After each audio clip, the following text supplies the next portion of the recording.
Hey, what's up, everybody? True Boxing here. Thank you for coming back to Get Hit with the Truth. So today we are doing the February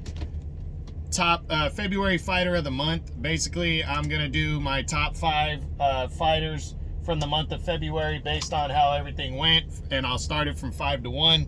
I'm gonna be doing this. It's a monthly thing.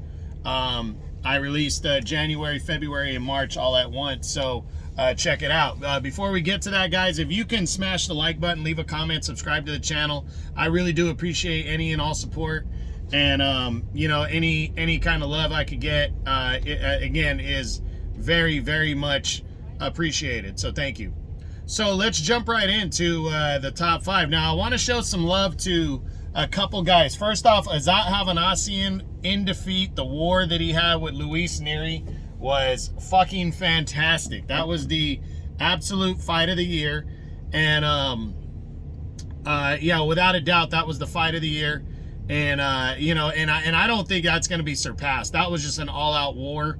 And Hovhannissian showed a ton of heart and just got caught with a great punch in a fight that you could argue he was winning or was dead even, and he had taken over the second half of the fight. So tough defeat for Hovhannissian.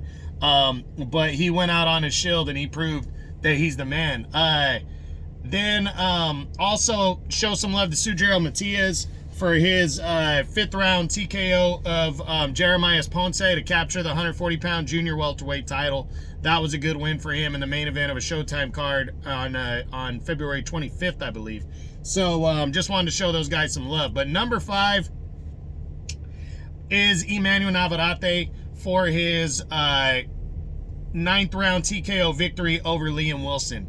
Navarrete, you know, this was, you know, it's not the best or biggest win of his career, but on February 3rd, Friday, February 3rd, in the main event of an ESPN card, he went in there against what ended up being a very game Liam Wilson. Man, he made history. You know, that's the thing, is he became only the 10th fighter born in Mexico to capture a championship in a 3rd weight class. That's a lineage right there. Mexico has a long lineage of good fighters, and he went for a championship, moved up to 130 for his first time and challenged Liam Wilson, and he got rocked and put down early, but then battled back and ended up stopping him in the 9th round.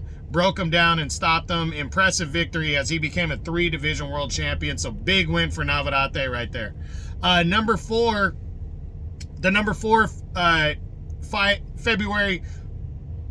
fighter in the month of February, in my opinion, is O'Shaquie Foster, the newly crowned WBC super featherweight champion at 130 pounds.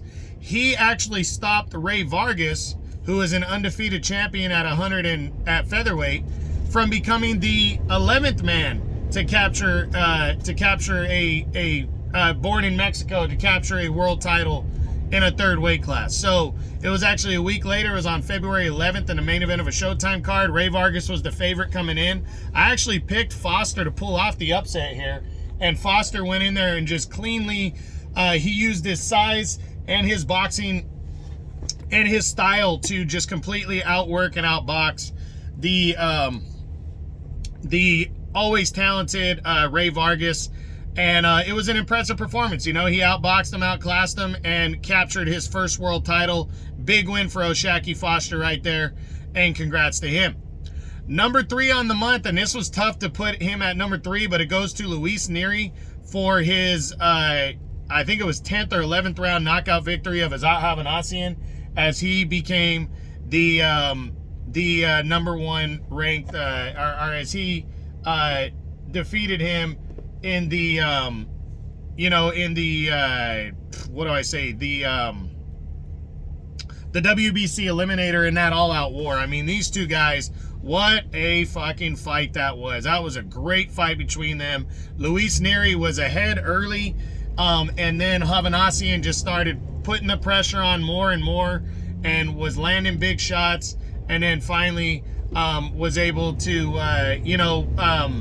it looked like he was going to succumb to the pressure, and Hovhannissian had evened the fight up, or had taken the lead even, and then boom, it happened.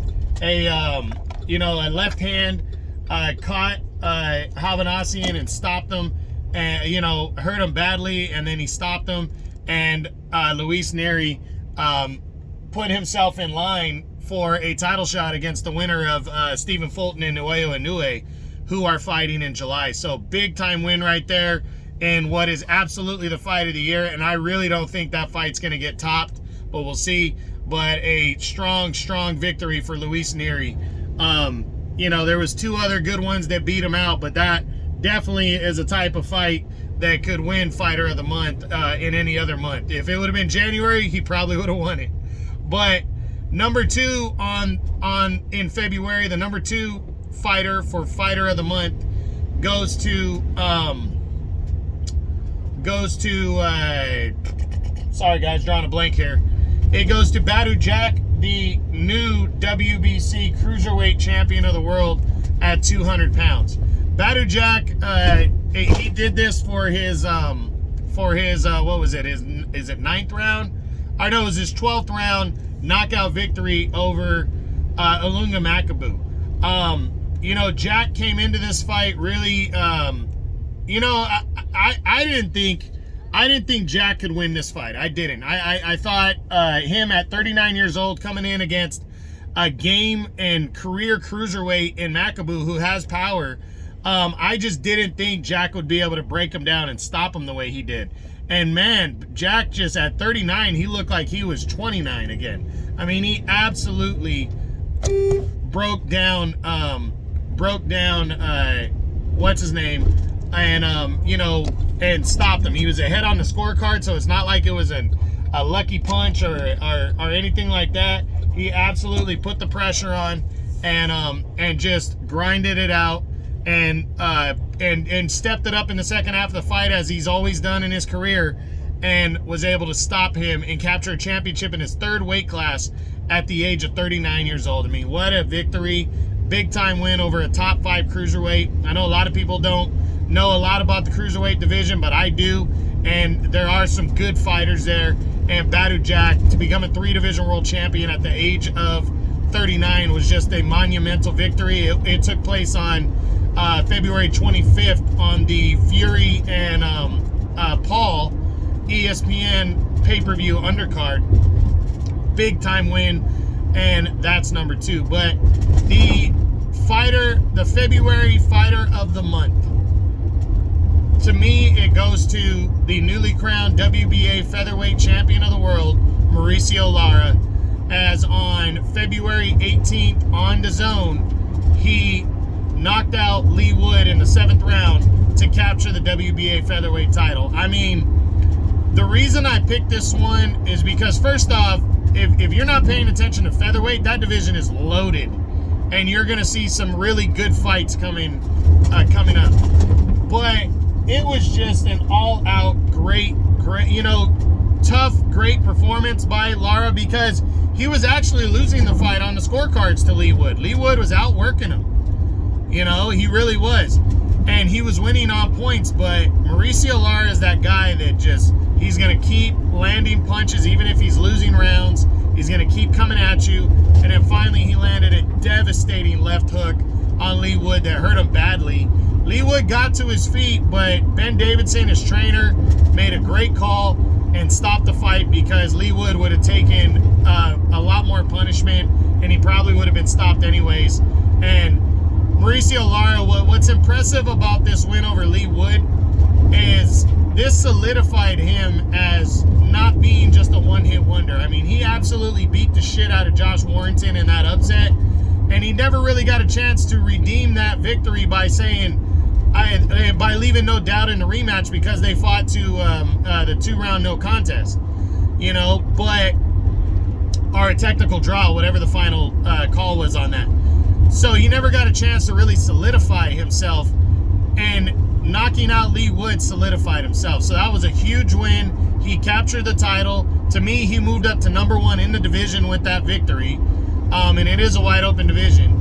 And now, the sky's the limit. So great win, and Mauricio Lara is my February Fighter of the Month. So I hope you guys enjoyed this.